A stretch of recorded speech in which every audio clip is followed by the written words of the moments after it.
Hello दोस्तों, कैसे हैं आप सभी का सुकून एफएम चैनल पर हार्दिक स्वागत है।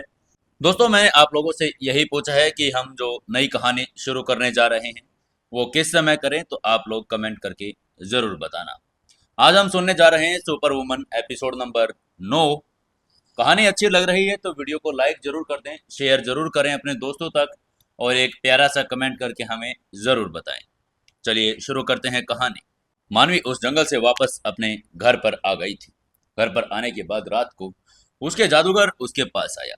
तभी शंकर ने हंसते हुए कहा, चलो मेरी प्रतिभाशाली जादूगर, मेरी प्यारी स्टूडेंट के साथ एक कॉन्ट्रैक्ट बनाओ और तुम मानव की दूसरी जोड़ी आंखें बन जाओ। एक आत्मा की इंद्रियां एक सामान्य व्यक्ति की इंद्रियों से कहीं बेहतर होती हैं।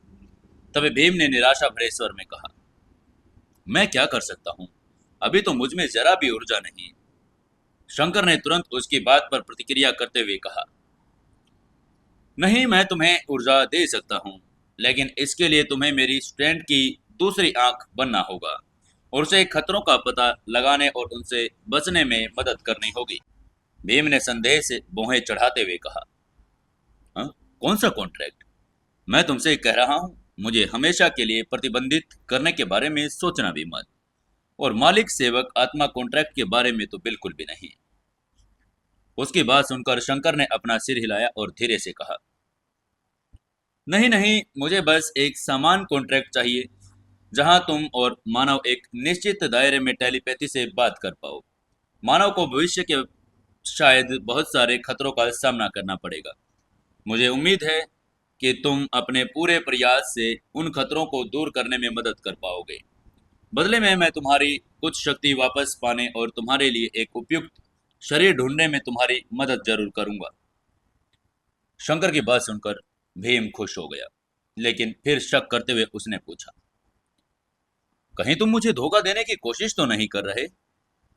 शंकर ने गंभीरता से कहा, नहीं नहीं, बिल्कुल नहीं।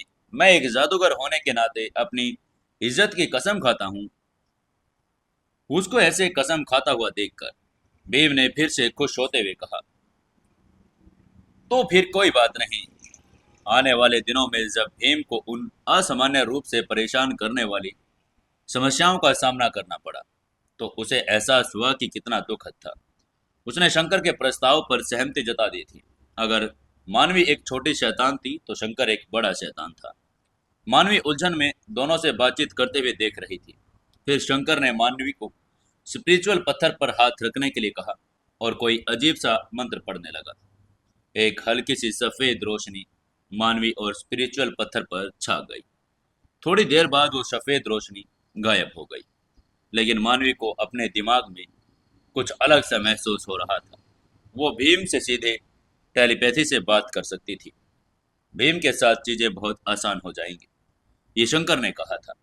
लेकिन मानवी वास्तव में समझ नहीं पाई थी कि उसका आखिर मतलब क्या था। उसने केवल महसूस किया कि शंकर कुछ योजना बना रहा है। तभी शंकर ने मानवी से कहा, ठीक है मानवी, तुम आज ही वापस आई हो इसलिए थकी हुई होगी।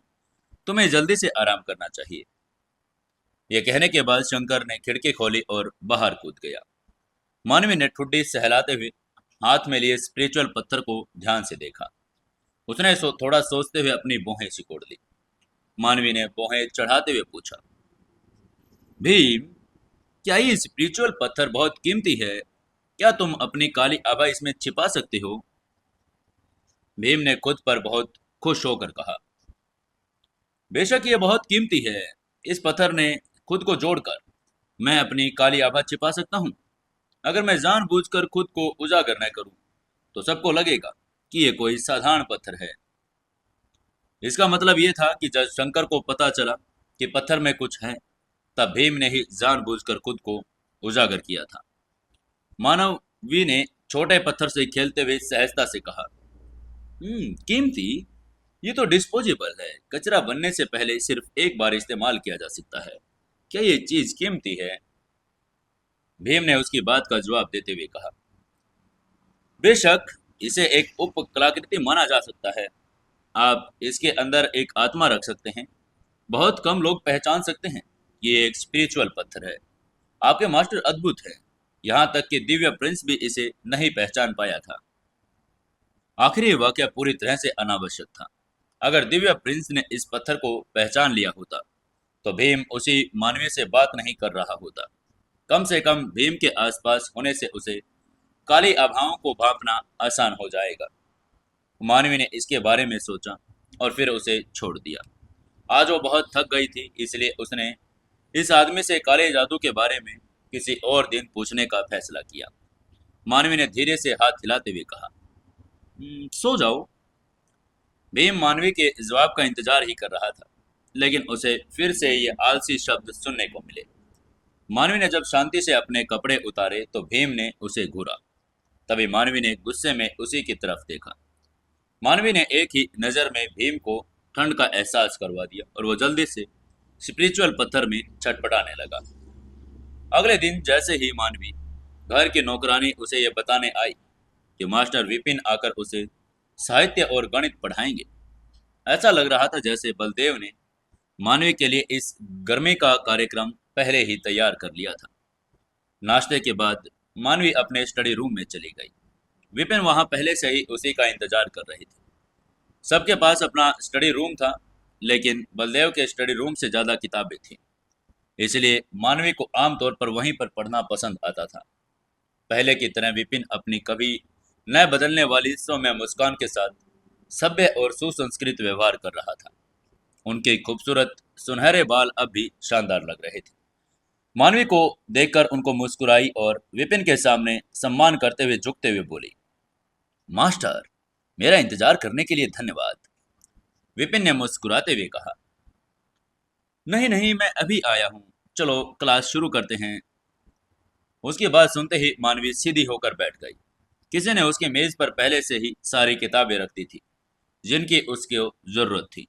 विपिन ब्लैक बोर्ड पर समीकरण लिख रहे थे और मानवी ध्यान से सुन रही थी। अचानक विपिन की एक छोटी सी हरकत को मानवी ने शक की निगाहों से देखा। विपिन लिखते समय थोड़ा सा अकड़ जाते थे। हालांकि ये थोड़ी सी ही थी, पर अकड़न जरूर थी। मानवी को छोटी सी हरकत अच्छी तरह याद थी। ऐसा इसलिए क्योंकि जब कोई घायल होता तब हाथ उठाने से चोट पर जोर पड़ता था। विपिन के चेहरे पर अब वही कोमल मुस्कान थी और उसका चेहरा अभी भी गुलाबी था। इसलिए कोई भी उसके बाहरी रूप से बता सकता था कि वो घायल है। और वो एक शारीरिक रूप से कमजोर स्कॉलर और राजधानी के सबसे प्रसिद्ध स्कॉलर के स्टूडेंट होने के नाते उन्हें चोट आखिर कौन पहुंचा सकता था। सच अक्सर हैरान करने वाला था। मानवी को पूरा यकीन था कि विपिन घायल हुआ है और ये कोई मामूली बात नहीं थी। मानवी ने नहीं पूछा और यह उसे संबंधित नहीं था। क्योंकि विपिन ने इसे छिपाने की कोशिश की, इसका मतलब था कि वो नहीं चाहते कि लोगों को पता चले। विपिन की पहचान इतनी आसान नहीं होनी चाहिए थी, लेकिन मानवी को इसमें कोई दिलचस्पी नहीं थी। पूरी सुबह शांतिपूर्ण बीत गई। विपिन ने दोपहर के भोजन के लिए रुकने को निमंत्रण को विनम्रता पूर्वक अस्वीकार कर दिया और अकेले ही चले गए। वहीं महल में दोपहर को जब मानवी, बलदेव और अभिलाषा खाना खा रहे थे, मानवी को पता चला कि बलदेव का ध्यान किसी और चीज पर था, मानो कुछ बहुत बड़ा घटित हो रहा हो। बलदेव ने भोजन समाप्त करने की भी जहमत नहीं उठाई और जल्दी से वहां से चले गए। मानवी ने विचार मग्न होकर बलदेव को ग्रैंड हॉल के दरवाजे से गायब होते हुए देखा और धीरे धीरे खाना जारी रखा। तभी मानवी को अपने दिमाग में एक आवाज सुनाई दी, क्या तुम जानना चाहती हो कि क्या हो रहा है? भीम की आवाज अश्लीलता से मानवी के दिमाग में आई। मानवी ने बिना किसी भावना के ठंडे स्वर में पूछा, बोलो। भीम ने जल्दी से समझाते हुए कहा, जाओ अपने उस अंगरक्षक से पूछो। जब वो गेल गोर्ज में महामहिम सेकंड प्रिंस से मिला था तो वे तुम्हारी पीठ पीछे एक दूसरे को हाथ से इशारे कर रहे थे। मानवी ने उसकी बात का जवाब देते हुए कहा, मैं जानती हूँ वो सेकंड प्रिंस के लिए काम करता है, लेकिन वो मेरे दादाजी के लिए भी काम करता है। मानवी की बात सुनकर भीम चौंक गया। भीम ने आश्चर्य से कहा, तुम्हें ये सब पता है?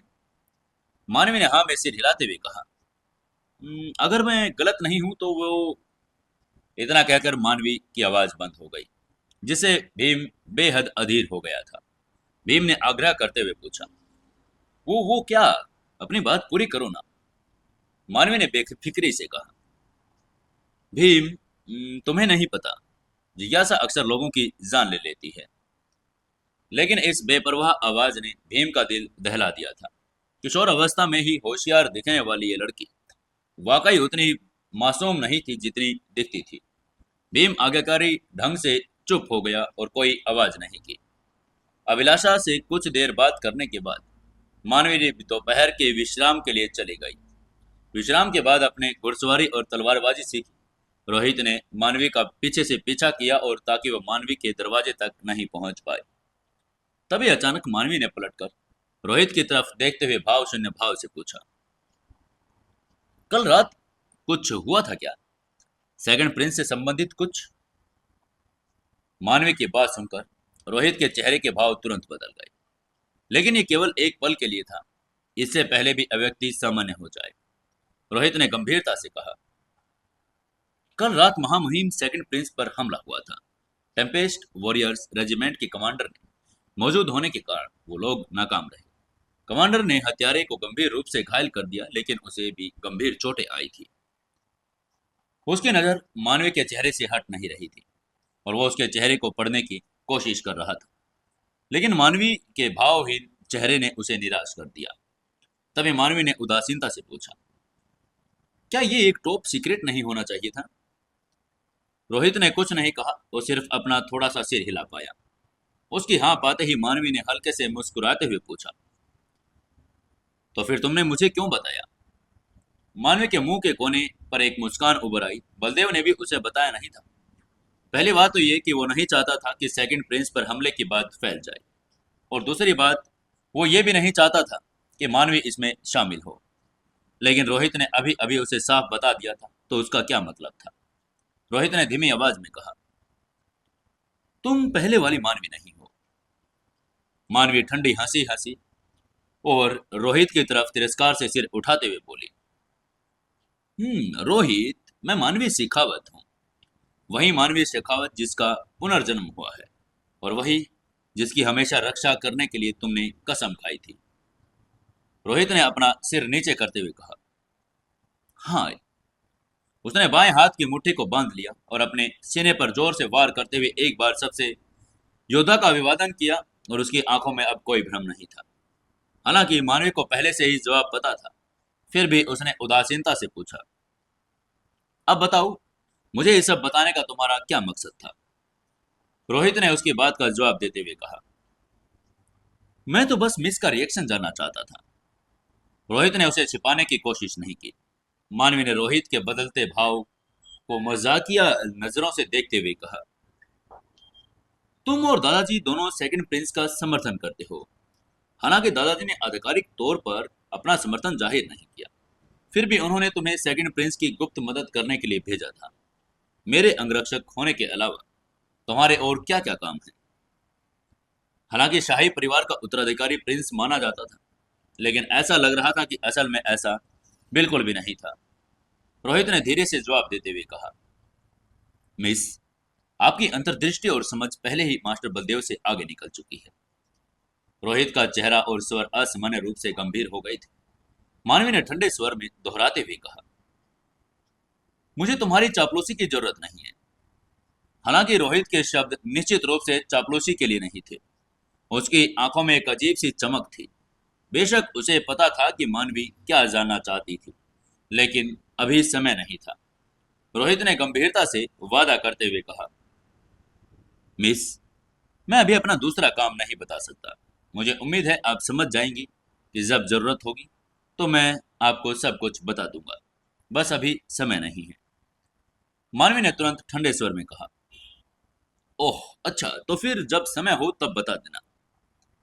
मानवी इस सवाल पर ज्यादा दूर तक नहीं रुकी, और अब उसे पक्का पता चल गया था कि रोहित की पहचान उतनी आसान नहीं थी जितनी दिख रही थी। रोहित को इस यंग मिस को साफ आंखों से देखते हुए अविश्वसनीय रूप से जटिल महसूस हुआ। यह मिस वही थी जिसकी उसने जीवन भर रक्षा करने का संकल्प लिया। उसने उसे बार बार आश्चर्यचकित किया था। उसके छोटे से शरीर के भीतर ऐसा लग रहा था जैसे उसमें असीम शक्ति हो। उसमें अद्भुत अंतर्दृष्टि थी। मुंह से पहले वाला धैर्य था और वह अविश्वसनीय गति से बढ़ी थी। उसका एक शक्तिशाली पृष्ठभूमि था।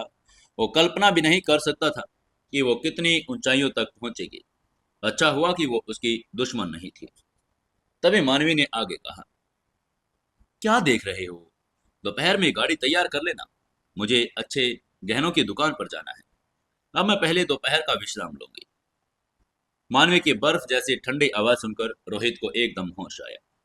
रोहित ने हल्के से सिर हिलाया। वो समझ गया कि मानवी जादुई जानवर के कोर की एक अंगूठी बनवाकर अपनी मां को देना चाहती थी। मानवी की आकृति को दरवाजे पर गायब होता देखकर रोहित की भावनाएं बहुत जटिल थी। उसे पछतावा हुआ। उसे इस बात का पछतावा था कि उस रात मानवी की रक्षा के लिए बहादुरी से आगे क्यों नहीं आया, जो अब अपना उसका विश्वास खो रही थी। दरवाजा बंद करने के बाद मानवी बिस्तर पर लेट गई और करवट बदली। अचानक उसके दिमाग में एक झुंझलाहट भरी आवाज गूंजी। क्या तुम्हें लगता है कि तुम अपने अंगरक्षक शूरवीर के प्रति बहुत ज्यादा उदासीन हो? मुझे नहीं लगता कि वो तुम्हारे प्रति काफी वफादार है। मानवी ने मजाक उड़ाते हुए कहा। तो फिर तुम्हें क्या लगता है, मुझे क्या करना चाहिए? मुस्कुराते हुए उसका सामना करना चाहिए या कहना चाहिए कि मेरे प्यारे अंगरक्षक, दोपहर में मेरा घोड़ा कैंप तैयार करना मत भूलना, मैं बाहर जा रही हूँ। रोहित को अपने साथ रखना पहले से भी सिद्धांतों का उल्लंघन था और एक समय बेवफा हमेशा बेकरार, लेकिन इस दुनिया में वो अभी भी बहुत तुच्छ थी। उसकी बात सुनकर भीम सिहर उठा। वो सोच भी नहीं सकता था कि इस नन्हे शैतान का रोना कैसा होगा। चाहे झरने उल्टे बहें और आसमान नीचे गिर जाए, ये नन्ही शैतान फिर से प्यार होने का दिखावा नहीं करेगी। अगर ये नन्ही शैतान किसी तरह से रो भी देती तो उस व्यक्ति को अथाह नर्क में गिरने से भी 100,000 गुना ज्यादा तकलीफ होती। भीम चुप हो गया। हालांकि उसे नहीं पता था कि उस बॉडीगार्ड और मानवी के बीच क्या हुआ था। वो बता सकता था कि मानवी को वो बॉडीगार्ड पसंद नहीं था। तभी मानवी ने उससे कहा, सो जाओ। अगर अब तुमने एक और शब्द बोला तो मैं तुम्हें गर्म पानी से नहाने के लिए बर्तन में फेंक दूंगी। मानवी की धमकी सुनकर भीम ने आगे बात करने के सारे विचार छोड़ दिए। दोपहर में मानवी और रोहित एक गाड़ी में गहनों की दुकान के लिए रवाना हो गए। दुकान का साधारण लेकिन आकर्षक साइन बोर्ड इस दुकान की खासियत को दर्शा रहा था। साइन बोर्ड की प्राचीनता से पता चलता था कि स्टोर काफी पुराना था और जैसे ही गाड़ी रुकी, लोग उनका स्वागत करने के लिए दुकानों से बाहर आ गए। राजधानी में हर कोई जानता था कि रोज चिन्ह वाली गाड़ी का क्या मतलब था। तभी मानवी को एक आवाज सुनाई दी। मिस मानवी, आप आज बहुत दिनों बाद आई हैं। पुखराज सिन्हा उनका स्वागत करने आ गया था। उसके चेहरे पर बड़ी मुस्कान थी, बिल्कुल घटिया बिजनेसमैन वाली। लड़कों के लिए पागल मानवी शेखावत उनकी रेगुलर कस्टमर थी, लेकिन वो बहुत दिनों से उस स्टोर पर अब आई नहीं थी। मानवी ने बस हाँ में सिर हिलाया, कुछ नहीं कहा। इसे पुखराज थोड़ा असहज हो गया। अगर पहले ऐसा होता तो मानवी जल्दी जल्दी नए कलेक्शन के बारे में पूछती। आज उसकी प्रतिक्रिया वाकई अजीब थी, लेकिन कोई बात नहीं, पुखराज ने सोचा। मानवी को बड़े प्यार से स्टोर के अंदर ले गया। मानवी ने उसे बताया कि वो किस लिए आई है। इसके बाद पुखराज उसे दूसरी मंजिल पर स्थित वीआईपी रूम की तरफ ले गया। वो मानवी की जोहरी के साथ बात करने की व्यवस्था कर रहा था। हालांकि सीढ़ियों के ऊपर पहुंचते ही उनकी मुलाकात एक ऐसे व्यक्ति से हुई जिसने रोहित को बहुत हैरान कर दिया। रोहित ने धीमी आवाज में कहा, हाईनेस। वो बस सलामी देने ही वाला था, तभी प्रिंस ने मुस्कुराते हुए से रोकते हुए कहा, इस सब की कोई जरूरत नहीं, मैं भी अभी यहाँ मेहमान हूँ। उसकी नजर मानवी पर पड़ी और उसे फिर से आश्चर्य हुआ। वहीं मानवी थोड़ा सा सिकुड़ते हुए बोली, हाईनेस। उसकी स्मृति में एक शब्द भी नहीं था। मानवी को इस प्रिंस के बारे में बस इतना याद था कि वो सुंदर था और निश्चित रूप से सच था। उसके सामने खड़ा ये युवक बिल्कुल निशांत के जैसा दिखता था। दोनों ही हैंडसम दिखते थे, लेकिन ये आदमी अधिक मैच्योर लग रहा था। उसके तेज प्रकाश निशांत की अनियंत्रितता से पूरी तरह अलग थे। एक नजर में ही मानवी को पता चल गया कि वो एक शांत और संयमित व्यक्ति था। प्रिंस युवराज थोड़ा चौंक कर मानवी की तरफ देखने लगे। वो सोच रहे थे कि क्या ये वही मानवी है जो हमेशा हैंडसम लड़कों का पीछा करती रहती थी। उसे मानवी को ऐसे ही देखकर बहुत समय हो गया था। अब उसने उसे बिल्कुल अलग ही आवाज दिया था। उसकी आंखों में वो ठंडा सा भाव किसी को भी उससे बात करने के लिए रोक रहा था। उसने सबको एक ऐसी पवित्रता का एहसास दिला दिया था जिसे अपवित्र नहीं कहा जा सकता था। तभी युवराज ने मुस्कुराते हुए कहा, ओह मिस मानवी, तो मैं चलता हूं। ये कहते हुए उसने अब उनके लिए रास्ता छोड़ दिया। मानवी ने शालीनता से लेकिन बिना किसी भावना के प्रणाम किया और आगे बढ़ गई। रोहित उसके पीछे चुपचाप चल रहा था। जब युवराज ने मानवी की आकृति को गायब होते देखा तो वो हैरान रह गया, लेकिन उसने इस बारे में ज्यादा नहीं सोचा और वहां से चला गया। वहीं मानवी वीआईपी कमरे में चुपचाप बैठी थी। कमरे में मेज पर रखी सुगंधित चाय की मीठी खुशबू फैल रही थी। रोहित उसके पीछे खड़ा कुछ सोच रहा था। तभी मानवी ने उसकी कंफ्यूजन को समझते हुए कहा, अगले हफ्ते प्रिंसेस तानिया का जन्मदिन है और प्रिंस अपनी बहन के लिए एक खास तोहफा तैयार करवाने के लिए आए थे और कुछ नहीं। मानवी के बेसवाद वाक्य ने रोहित के विचारों को स्पष्ट कर दिया। साथ ही मानवी थोड़ी परेशान हो गई। उसे अब समझ नहीं आ रहा था कि प्रिंसेस तानिया को जन्मदिन के तोहफे में क्या देना चाहिए। कस्टम ज्वेलरी डिजाइन चुनने के बाद मानवी ने सिक्योरिटी डिपॉजिट कर दी और जौहरी ने उसे 3 दिन में आकर ज्वेलरी लेकर जाने को कहा। फिर वो रोहित के साथ दुकान से बाहर निकल गई। दरवाजे पर पहुंचकर मानवी को अचानक अपने लगभग भूले हुए दूसरे मास्टर जादूगर संत विनोद की याद आ गई। उसने सोचा कि अब उन्हें ढूंढने का समय आ चुका है। मानवी ने कोचवान से धीरे से कहा, जादूगर परिषद चलो। जादूगर परिषद के भव्य एंट्री गेट की सुरक्षा केवल 2 इंटरनी जादूगरों द्वारा की जाती थी। हालांकि दोनों के हाव भाव सम्मानजनक नहीं थे, फिर भी जब उन्होंने साफ सुथरे कपड़े पहने मानवी को देखा तो विनम्र दिख रहे थे, क्योंकि वे अभी इंटरनी जादूगर थे और अभी तक ट्रियो जादूगर नहीं बने थे। इसलिए वे किसी कुलीन व्यक्ति के साथ बहुत घमंड से पेश बिल्कुल नहीं आ सकते थे। इंटरनी जादूगरों में से एक ने विनम्रता पूर्वक पूछा, आपको क्या काम है मैडम? मानवी ने भाव शून्यता से कहा, मैं विनोद की तलाश में यहाँ आई हूँ। मानवी की बात सुनकर इंटरनी जादूगरों के माथे पर बल पड़ गए। उनमें से एक ने कहा, आप जब चाहें जादूगर विनोद से यूं ही नहीं मिल सकते। यह स्पष्ट था कि उनके सामने खड़ी लड़की किसी कुलीन परिवार से थी और शायद अपने जिज्ञासा शांत करने और संत विनोद को श्रद्धा से निहारने आई थी। उन्होंने ये नहीं देखा कि उनके सामने खड़ी लड़की ने विनोद का नाम सीधे और बिना किसी विस्मय से पुकारा। मानवी ये समझ गई थी कि दोनों क्या सोच रहे हैं और सहजता से बोली, ठीक है, फिर जब उसे पता चलेगा कि तुम लोगों ने मुझे बाहर रोक दिया है तो परिणाम खुद भुगत लेना। उनकी बात सुनकर दोनों इंटरनरी जादूगर रुक गए, फिर एक दूसरे की तरफ देखा। उन्हें सामने खड़ी लड़की की बातें थोड़ी अजीब लगी, लेकिन अगर वो सचमुच विनोद की खास मेहमान थी तो उन्होंने उसे बाहर रोक दिया तो उनका काम तमाम हो जाएगा। विनोद का गुस्सा कोई नहीं झेल सकता था। उनमें से एक आदमी ने कहा, रुक जाओ, मैं पहले उनको रिपोर्ट करने जाता हूँ। ये कहने के बाद अधिक कुलोक बुद्धि वाला इंटरनी जादूगर दौड़कर अंदर चला गया। मानवी भी कुछ नहीं बोली और चुपचाप वहीं खड़ी पड़ रही। उसके पीछे कई कदमों की आवाज आ रही थी, मानो कोई आ रहा हो। तभी मानवी के पीछे से अचानक एक बहुत ही नफरत भरी आवाज सुनाई दी, तुम यहाँ क्या कर रही हो? यह आवाज मोहिनी की थी। जब मानवी ने यह आवाज सुनी तो उसने कोई प्रतिक्रिया नहीं दी। उसने उसे पूरी तरह से इग्नोर कर दिया और मोहिनी दरवाजे पर खड़ी रही। वो मानवी को देखकर भौहें चढ़ा रही थी। उसका दिल गुस्से से उबलता जा रहा था। उस रात सिर्फ इसलिए क्योंकि इस घिनौनी हैंडसम लड़कों के पीछे पागल बेवकूफ ने बेशर्मी से उसे ये सोचने पर मजबूर कर दिया कि दादाजी आ गए हैं, पर उस पर यह चुपके से हमला हुआ था। बाद में उसे पूरे 1 महीने के लिए घर में नजरबंद कर दिया गया। उस परेशान करने वाले समय में मोहिनी ने सब कुछ बहुत अच्छी तरह से सोच लिया था। अगर मानवी ने वो बेशर्म गंदे दूर तरीके न अपनाए होते तो वह निश्चित रूप से नहीं हारती। मोहिनी गुस्से से आग बबूला होती जा रही थी। हर बार उस रात के अपमान और आतंक के बारे में सोचकर वो अपने दांत खींच लेती थी। जलती हुई शर्म, उस बेवकूफ से डरना एक भयानक अपमान था।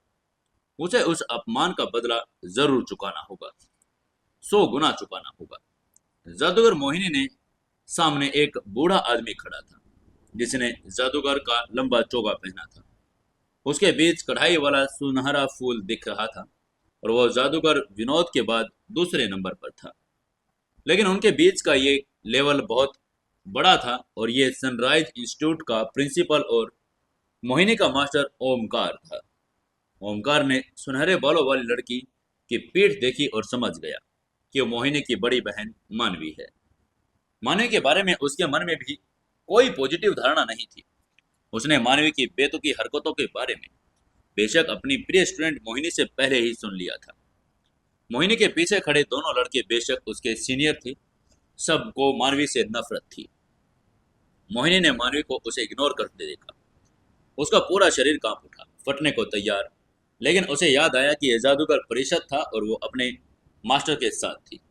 अंत में उसने खुद को रोका और पास में खड़े रोहित से ठंडे स्वर में पूछा, रोहित, तुम लोग यहाँ क्या कर रहे हो?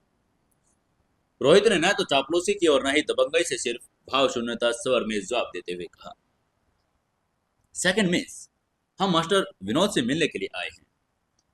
उसकी बात सुनकर मोहिनी लगभग जोर से हंस पड़ी। वो मूर्ख लड़की जो हमेशा लड़कों का पीछा करती रहती थी, वो भी अब विनोद से मिलना चाहती थी। उसने मन ही मन में सोचा, ये तो बहुत मजेदार है। क्या महान मास्टर विनोद कोई बेवकूफ है जिनसे कोई भी आकर कभी भी मिल सकता है? मेरे मास्टर के बहुत देर तक विनती करने के बाद भी महान विनोद उनसे मिलने के लिए राजी हुए हैं। हम यहाँ इसी उम्मीद में आए हैं कि वो हमारा कुछ मार्गदर्शन करेंगे। रोहित की आंखों में एक मिली सेकंड के लिए एक अलग सी चमक उठ गई। उपहास का एक अंश था, लेकिन यह बहुत अस्पष्ट था।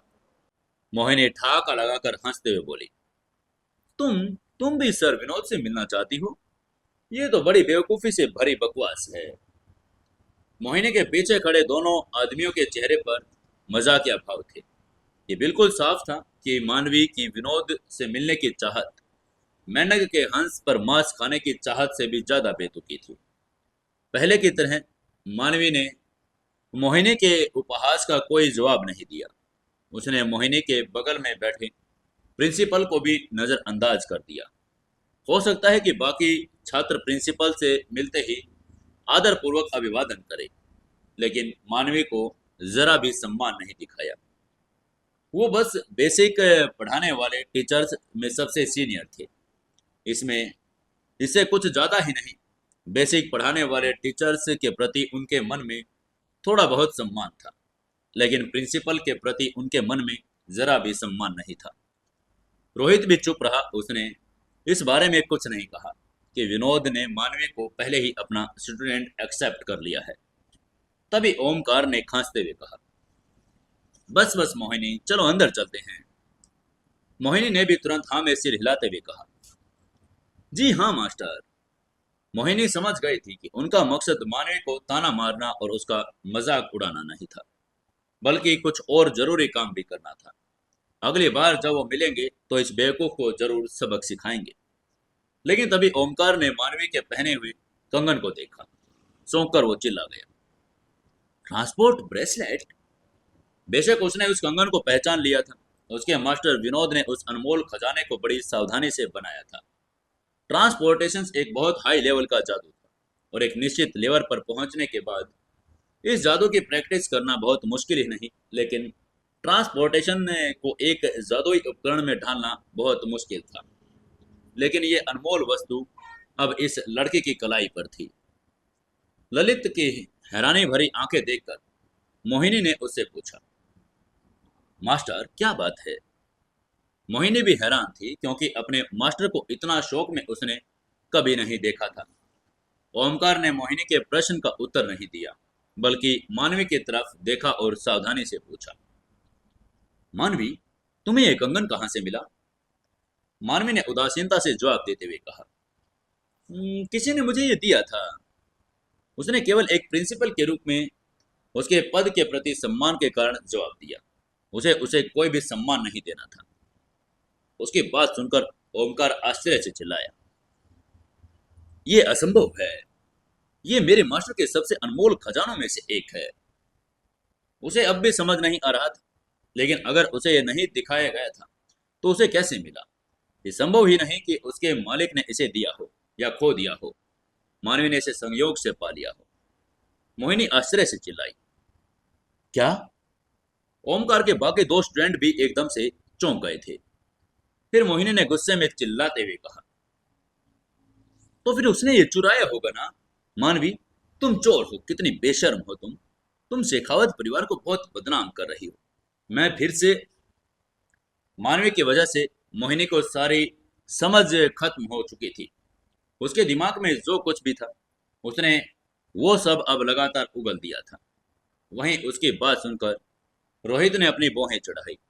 उसने ये कैसे नहीं देखा कि यह परी जैसे दिखने वाली दूसरी मिस कितनी बदतमीज थी। तभी मानवी ने मोहिनी की तरफ देखते हुए ठंडे स्वर में कहा, क्या तुम सुअर हो। मानवी की इस बात से वहां मौजूद सभी लोगों को मौत जैसी खामोशी में डुबो दिया। वहीं मानवी ने उन लोगों से आगे पूछा, दुनिया में कितने जादूगर विनोद का सम्मान चोरी कर सकते हैं, पागल। इस वाक्य के बाद मोहिनी का मुंह ऐसा लग रहा था जैसे वो खुला हुआ हो, बंद न होने वाला हो। ओमकार की अभिव्यक्ति भी गंभीर हो गई और अन्य दो स्टूडेंट वहीं से जम गए थे। जैसे वो सब लोग मौत की तरह खामोश थे, जादूगर परिषद के एंट्री गेट में जल्दबाजी से कदमों की आवाज सुनाई दी। विनोद वो बगड़ेल बूढ़ा दरवाजे से बाहर भागा। जैसे ही उसने मानवी को देखा, उसके चेहरे पर एक बड़ी सी मुस्कान आ गई। तेजी से बाहर भागती हुई उसके मुंह से अश्लीलता भरी चीखें निकलने लगी। ओह मेरी प्यारी स्टूडेंट, मुझे लगा था कि तुम मुझसे मिलने कभी नहीं आओगे। मैं तो हमेशा तुम्हारे लिए यहाँ भटक रहा था। वहीं उसकी बात सुनकर ओमकार पूरी तरह से सुन्न हो गया। मास्टर उसे क्या कह रहे थे और इतनी घुनौनी आवाज में, क्या वो गलत है? ऐसा पहले कभी हुआ था? बाकी सबके भी होश उड़ गए थे, लेकिन वो खुश थे। उन्होंने कभी नहीं सोचा था कि विनोद उनके मास्टर को इतना पसंद करता है। उनकी उम्मीद बढ़ती गई, उनको आज विनोद से कुछ सीखने को मिलेगा। केवल रोहित के चेहरे पर एक आगोचर ठंडी मुस्कान थी। वही जो इंटरनी रिपोर्ट करने गया था, उसने लगभग अपनी जीभ ही काट ली थी। उसने बस इतना बताया कि वहां एक सुनहरे बालों वाली लड़की थी जिसने उसे धमकी भी दी, अगर उसने रिपोर्ट नहीं की तो उसे अंजाम भुगतने पड़ेंगे। उसने कभी नहीं सोचा था कि विनोद उसकी घमंडी बातों को इग्नोर कर देगा और लगभग उड़कर बाहर चला जाएगा। सभी लोग विस्मय में डूब गए, लेकिन अधिक आश्चर्यजनक बात हुई थी। अगले ही पल विनोद मानवी की तरफ दौड़ा और उसे गले लगाने की कोशिश की, जिसे मानवी ने टाल दिया। तभी विनोद फुर्ती से मुड़ा और मानवी की स्कर्ट उठाने के लिए अपना हाथ बढ़ाया। स्कर्ट बस एक पल के लिए उठी ही थी, मानवी तेजी से पीछे हट गई। रोहित ने मानवी की कमर पकड़ ली और मानवी ने जोर से लात मारी। उसका पैर विनोद के चेहरे पर बिल्कुल सही जगह पर पड़ा। ये सारी क्रियाएं बिना किसी रुकावट के सहजता से हो गई। रोहित और मानवी का तालमेल बहुत स्ट्रीक था और आकाश में कौवे कांव कांव कर रहे थे, पत्तियां हवा में तैरने लगी थी। ओमकार ने अपने जीवन के सभी वर्षों में पहली बार महसूस किया कि उसका दिल काम करना बंद कर देगा। वो इस स्थिति को महसूस और क्या सहन भी नहीं कर पा रहा था। मोहिनी का तो दिमाग पूरी तरह से बंद हो गया। उसका चेहरा रंगों में रंगा हुआ था। जितना शानदार हो सकता था वो बस बेवकूफ की तरह निश्चल खड़ी रही। उसके दो सीनियर लगभग बेहोश होने को आ गए थे। तभी विनोद ने हल्के से मुस्कुराते हुए कहा, ओह मेरी प्यारी मानवी, तुम अपने मास्टर के साथ ऐसा कैसे कर सकती हो। विनोद ने ऐसे व्यवहार किया जैसे कुछ भी ना हुआ हो और भाव शून्य चेहरे के साथ खड़ा हो गया। उसने रुमाल निकाला और मुंह बनाया। उसके चेहरे पर पैर का निशान साफ दिखाई दे रहा था। मानवी ने विनोद की भावात्मक शिकायतों को पूरी तरह से नजरअंदाज कर दिया और इसके बजाय रोहित की तरफ देखकर ठंडे स्वर में बोली, तुम मुझे कब तक पकड़े रहोगे। रोहित ने जल्दी से उसे छोड़ दिया और उसने मानवी को अपने पैरों पर खड़ा होने में मदद की। अब क्या करेगी मानवी। मानवी को गुस्सा आ रहा था। क्या कहीं मास्टर विनोद को भी गुस्सा ना आ जाए। क्या होगा अब आगे कहानी में, जानने के लिए जुड़े रहिए अपनी कहानी सुपर वुमन मानवी के साथ। दोस्तों, कहानी को ज़्यादा से ज़्यादा लाइक करें, शेयर करें और कमेंट करके हमें ज़रूर बताएं कि कहानी आपको कैसी लग रही है।